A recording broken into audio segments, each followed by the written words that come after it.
Hi there, I'm John Bond from Riverwinds Consulting, and this is Publishing Defined. Today I have 13 tips for writing a great academic article or paper. First, let us start before any writing has occurred. Think about whether the effort is justified. Is the topic new or novel in the field? Is the article about a particularly timely topic in your area? Don't just write an article because you can. Rather, look to make a difference.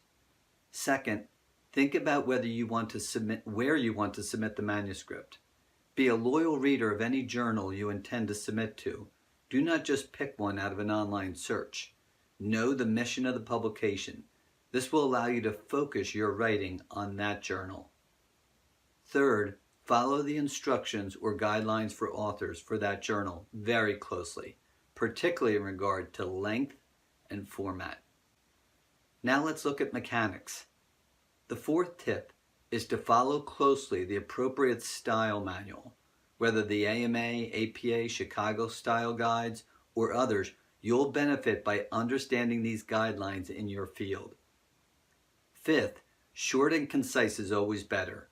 This applies to the entire manuscript, but also to sentence length and paragraph length as well. No one ever said, "I wish that paper was longer." Ruthlessly delete all extraneous material. Sixth, follow accepted practices in regard to grammar and style.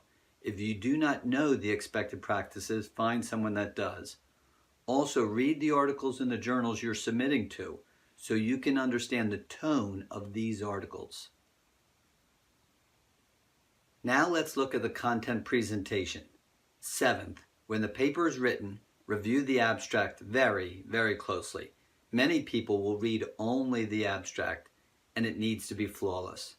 Make sure it conforms to the abstract format in your intended publication. 8. Consider the article title very carefully. Avoid a boring title which is really just a label. Consider something thought-provoking or maybe even provocative, but do not stray so far that it is corny or sensational. 9th, make sure any tables, charts, images, or graphics are essential and created in a quality manner. Does each item stand alone by itself?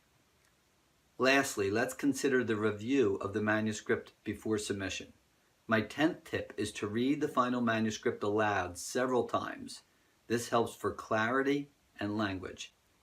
11th, aside from having the content reviewed by your peers before submission, have others outside your field read the paper as well.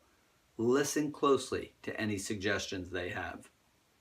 12th, avoid any hint of plagiarism. Always cite your sources. Never take any passage or ideas from others. An error here can affect your career or reputation. Finally, I know many people that watch these videos are non-English language speakers that may be submitting to an English language journal. If so, I suggest having a native English language colleague or speaker read and help craft the paper before submission. This will likely increase the quality of the final product and therefore increase the likelihood of acceptance.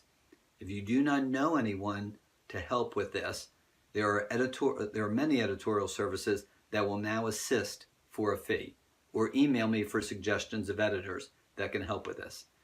And at the end of the day, there is no secret to success. Attention to detail and a careful review of the language will help improve your work. Well, that's it. I've released a new ebook called Scholarly Publishing, a Primer. It's a short, focused guide on some of the essential topics that are integral to academic publishing. Starting with the basics of scholarly publishing, it then moves on to the specifics of book and journal publishing, then marketing and promotion, then to organizations and standards, and then to rights and licensing. And finally, it looks at trends in publishing. It was born out of the videos on this channel. See the link in the notes below for more information on the book or how to purchase it. Well, hit the like button below if you enjoyed this video, and please subscribe to my YouTube channel. Click on this link to see my video on selecting a journal to submit your article to, and make comments below or email me with any questions. Thanks so much, and take care.